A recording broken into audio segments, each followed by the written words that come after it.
Welcome to the Codcast. I'm Bruce Moll from CommonWealth Magazine, and we're talking today with Steve Poftak, the General Manager of the MBTA. Good to have you here, Steve. Thanks so much for having me. I appreciate it. So let's start a little bit with something personal. I see we're talking over Zoom, and I see you're in a room at probably your house. What's your daily life like right now running the T? It is. I guess it is not unlike before, where obviously there's a lot of things going on at the MBTA. Dealing with COVID-19 has taken a lot of our time. We just happen to be doing it sometimes in different places. I typically am in the office several days a week, and then several days a week I'm working from home, much like some of the other administrative staff.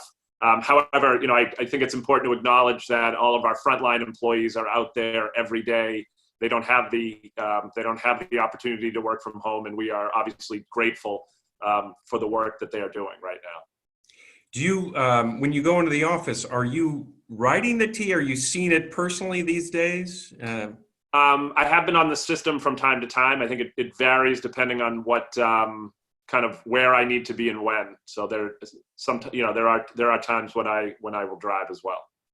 So is it shocking to you? Now, I take it to go downtown to see the governor's press conference every day, or practically every day, and I'm amazed at how few people are writing it. It is sort of shocking. It is, yeah, it is. And I mean, I see it every day, not only, with my own eyes, but I have, we have monitors of the system, and I keep an eye on, a bunch of the major stations and some of our bus depots. And it's just, I'm used to looking up and seeing lots and lots of people getting on and off the train at, say, downtown crossing. And then when you see one or two people, yes, it is a little disorienting. So let's cut to some of the issues that might be facing you these days. So the governor order about face covering started Wednesday. How's it going so far? Do you get the sense that most people are complying? Have you had to have T officials had to remind anybody about this? We are strongly encouraging all of our customers to comply with the governor's order. I think we've by and large seen widespread compliance. People are wearing the face masks. There is an exception in the governor's executive order for people who have a medical condition. And as part of that exception, you're also not allowed to request verification of the medical condition. So we won't be refusing rides to people who are not wearing face masks, but we are strongly encouraging people to wear face masks. And we're actually going to have a Ride Safer campaign where we ask customers, we want the wearing of face masks to become sort of normative on the T, and we want to encourage those people who aren't wearing them. And I think I should be clear too, I think I was a little careless with my language there. The governor's order concerns face coverings. So that's more than just masks, though. That can be a bandana. I don't know if you've seen the video, the bandana that's folded over with rubber bands. It can be a scarf. I think, so there's a variety of ways that folks can cover their face that is effective.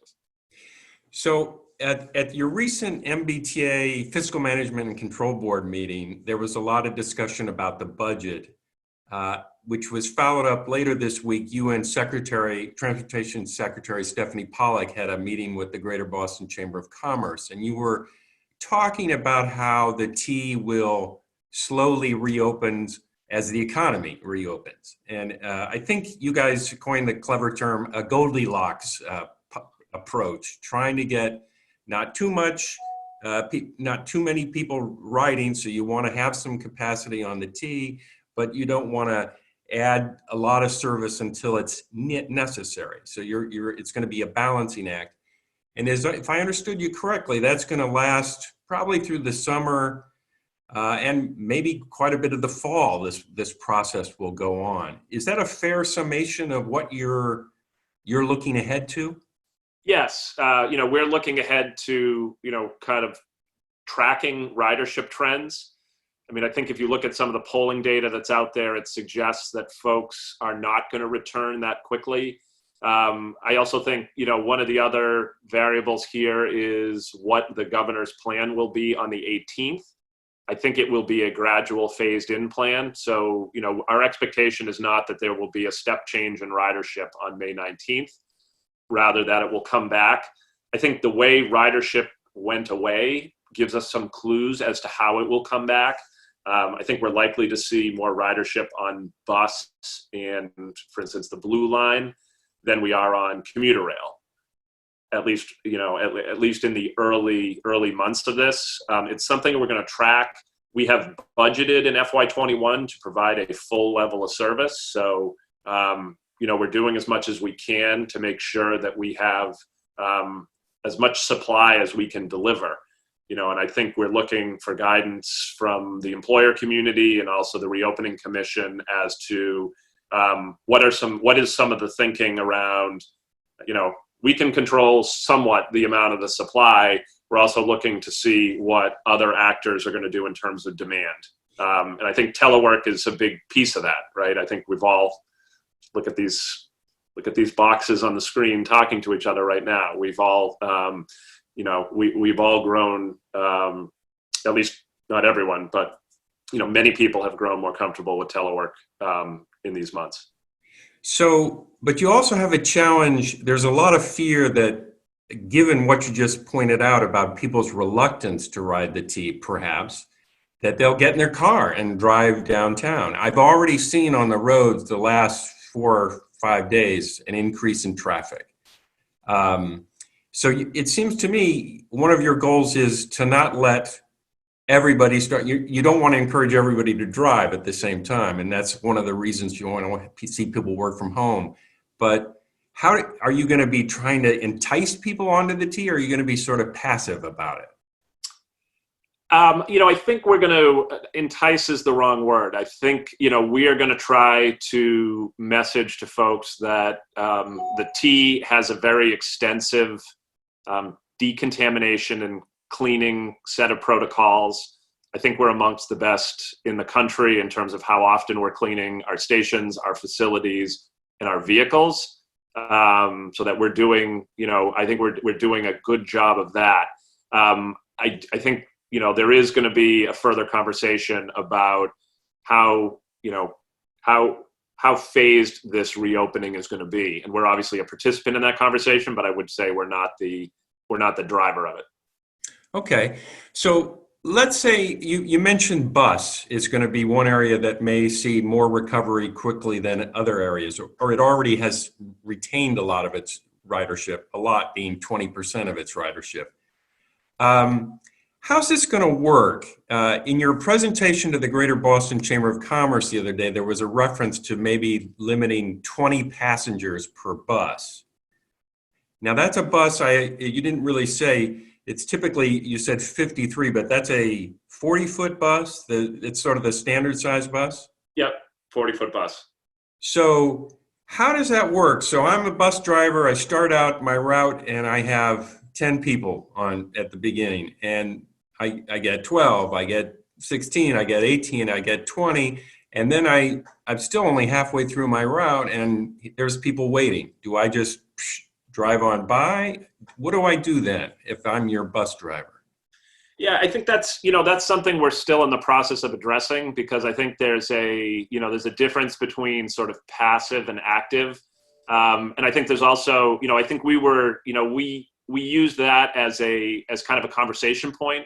I don't think 20 I don't think there's a magic number right now, but it is something we're thinking about. For instance, in Europe, their distancing standards as relates to public transit are significantly smaller than ours. So I don't think we're going to necessarily be in the business of coming up with a specific number. We are using different numbers to think about how much capacity we need, because I think we do acknowledge that customers are going to have a different standard in terms of crowding. And as much as possible, we would like to be able to supply that. So, I mean, it's helping to inform our thinking. I don't think we're headed in a direction where we're going to have a hard cap And driving a bus is tough work. The notion that they would also then be enforcing these types of things, I don't think is a realistic expectation. But I've read that other transit systems, I think Chicago and some others have sort of set a hard cap for their buses. In fact, a lower than 20 in some cases, as low as 15. Um, so if you don't have a hard cap, though, I guess I'm struggling with what you're struggling with, if you could explain it. If you don't have a hard cap, you could have 40 people on there, as long as they keep getting on. You could have 3. I'm just, how do you sort of convey to writers, here's what's safe? And I think this is, this is very much a work in progress. We'll certainly look at what other systems are doing. We've had conversations with CTA. I don't know that they have a hard cap, but I'm certainly, I may not be as well informed as I would like to be. I think there's also the question of kind of passive versus active enforcement. I don't know how many places are actively enforcing, whereas some are giving guidelines. So this is very much a work in progress for us. I think part of the reason we're doing some of this modeling is to figure out places where we may have issues and then thinking about, 1, is it possible to get more supply? B, could we possibly be in a posture where we could provide real-time information to people so that then they could make a decision? Hey, this route is crowded at this point in time. Maybe you want to commute later. Maybe you want a different mode. And then the other thing we're also thinking about is, if we have supply on other modes in places, can we be creative about moving people to other modes, possibly with some type of fare incentive? And I think then the fourth piece of it is to kind of go back to the first point about more supply, particularly on bus. Is this an opportunity for us to get bus lanes and other bus infrastructure that allows us to make, if one bus can do 10 runs instead of 8, that gives us additional capacity. So, we're thinking about it in a bunch of different ways. And just as a quick question, point of reference, that standard 40-foot bus, how many seats does it have? Do you know? Gosh, I knew this 10 minutes ago, and I cannot recall it. But if no worries. Yeah. Let me ask you a little bit about the budget process, because I'm struggling a little bit with, I know you're focused on the operation budget right now and trying to get that in place. But before the coronavirus hit, there was a lot of discussion about expansion and branching off, doing big things in commuter rail and, sort of building a strong future. As I sit through your meetings of the Fiscal and Management Control Board now, it's all about how do we make it through this coming year? Where's the money going to come from? Should people's expectations about what the T is going to do, is that all being put on hold, do you feel like? Or how should people think? I think in some cases we are, and I think the budget, the draft budget that was discussed last week and will potentially be voted on Monday. Again, it's a draft, won't be finalized till the end of the month. It does talk about delaying some of the work on those priorities. However, this is a period of great uncertainty. And what we designed was a baseline budget that we believe will sort of be a no regrets budget, that we won't have to come back in December and try to figure out how to cut some amount of money from that budget because fare revenue has fallen below what we expected. Conversely, and we just had a conversation about what are you going to do about crowding. Conversely, if we get more folks back than we expect, and right now for the first couple months, we're expecting ridership around 10 to 15% of what it was pre-COVID-19. If we get more folks back, that's going to mean more fare revenue. So we're going to revisit this budget periodically, and if there is the opportunity to add back in some of these more ambitious projects, we'll do that. However, I would note the thing that is tiding us over through FY20 and FY21 is $830 million in CARES Act funding. That funding doesn't exist. We are utilizing all of that funding in the current budget to get through FY21. And former general manager and director Shortsleeve pointed out, you've got a structural problem in FY22 that you've got to start thinking about now. So we're going to start thinking about that now. The FY21 budget envisions ridership only getting to 60% of pre-COVID-19 ridership in July of 2021. So that presupposes you're going to have lower fare revenue in FY22, and that's something we're going to have to address. So, but just specifically, commuter rail reimagination of that, red and orange line transformation, a blue to red connector, all these things. A lot of that is on the capital side of your spending budget. But should people sort of say, okay, that's going to all sort of be pushed back several years, or what do you think? I mean, I think we're going to reassess these things as part of the, I think we're going to think hard about these things as part of our capital budgeting process, which is upon us now. I do think we have the ability on the capital side to do things now that we can continue to do some of these projects. And in fact, we're working on a plan now to try to accelerate them to take advantage of the fact that we have lower ridership. So, I mean, I think that's going to be our work for a little while to try to figure out what's the right pacing on some of these projects, or has the rationale for any of these projects changed. Right now, we're going to do a one-year capital budget, which largely keeps intact the budget as we planned it, sort of as we planned it last year. And then I think we're going to review all these projects. So let me ask you a little bit about the governance of the T. Now, you're the guy in charge, but there's a lot of people on your shoulder, looking over your shoulder about what you're doing. Including you, Bruce. Including me. But the Fiscal Management Control Board, which you were a part of, and now you're running the T and you're working with them, they're going to go away under existing law unless something is done at the end of June. Would you like them to go away? Or because your safety panel sort of said they meet way too often and they take too much of your time, and you need to focus on safety and the other issues confronting the T. Would it be okay if they went away, or do you want an oversight board that's meeting regularly? I mean, I think to the, initiated by Chairman Aiello and Vice Chair Tibbetts-Nutt, they ramped back the number of meetings in response to the safety panel report.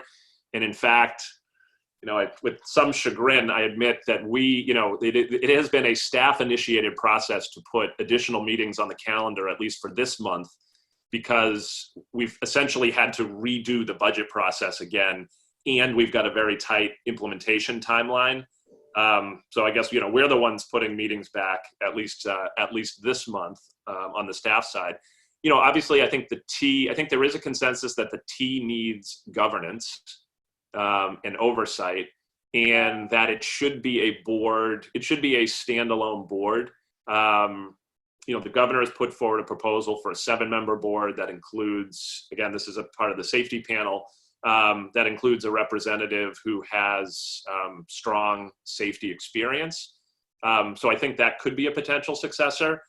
I do think it's important to note, and for folks to understand out there, that absent action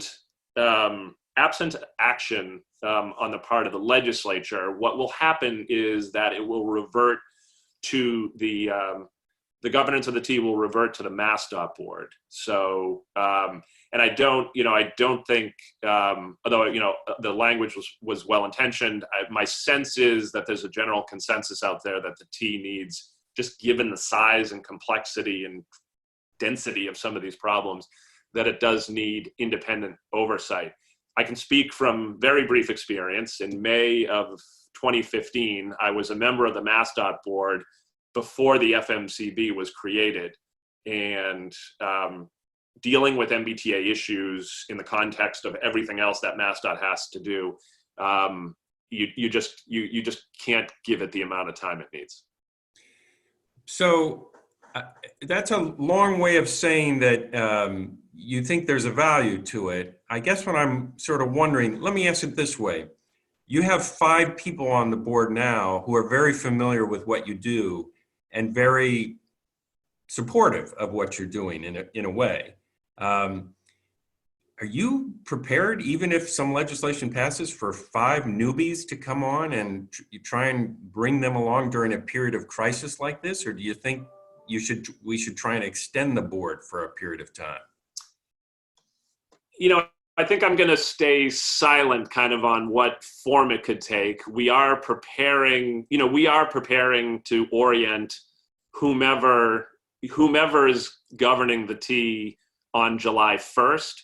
Because my sense is as well, as someone who had another job and served on the FMCB and MassDOT board, I think, some of those members have given a lot of time to this effort and may not be in a position to go forward. So, I think we're preparing for if we have to orient new members of an extended FMCB board, if we have to orient members of a new board, or if, we'll be ready for whatever the composition is. But it is complicated. And I think, this board, again, under the leadership of Joe Aiello and Monica Tibbetts-Nutt, has been very mindful of sort of preparing the way for any potential successor, making sure that we've dealt with some of the thornier issues and that we've at least left a strategic roadmap for them to either adopt or adjust as they see fit. So you're diplomatic as usual, sort of navigating these different shoals without taking a strong position either way, Steve, it seems like. This one is a complicated one, and as you said, there are many stakeholders here, and we will let the process unfold. All right, I want to thank our listeners for listening, and I want to thank Steve Poftak, General Manager of the MBTA, for joining us. Steve, have a great week. Thanks so much, Bruce. Good to see you. And we'll see you all next week. Bye-bye.